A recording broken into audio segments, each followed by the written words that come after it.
இப்போது எல்லா நேரங்கள்லுமே எல்லா விதமான நல்லதும் நடக்கிறதில்ல, கெட்டதும் நடக்கிறதில்ல.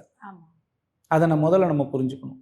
அப்போது ஒரு காலகட்டத்தில் அந்த ஒரு வீடு கட்டமைக்கப்படும் பொழுது அந்த வீட்டினுடைய தலைவன் அப்படிங்கிறவர் கட்டமைக்கப்பட்டாரா, இல்லை தலைவனோட தந்தை கட்டமைக்கப்பட்டாரா, இல்லை தற்காலத்தில் மகனால் வருமானம் ஈட்டி அவர் கட்டமைக்கப்பட்டாரா அப்படின்னு முதல்ல அதை கால்குலேட் பண்ணணும்.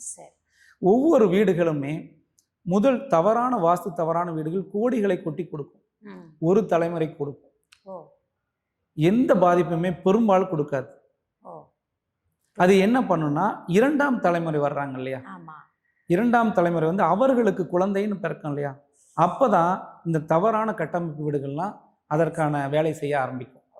நீங்கள் ஒரு கல் தட்டி விடுது இதுதான் வாஸ்து தவறா, ஒரு வண்டியில் போய் ஸ்கிட் ஆகி விழுந்தால் உடனே இது வாஸ்து கோளாறா அப்படின்னு எந்த வாஸ்து முறையும் நாங்கள் சொல்கிறது கிடையாது.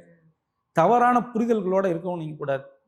அப்போது மேஜரான என்ன கம்ப்ளைண்ட் வருதோ அதை தான் நம்ம எடுத்துக்கணும், சின்ன சின்ன விஷயங்கள்லாம் எடுக்க முடியாது.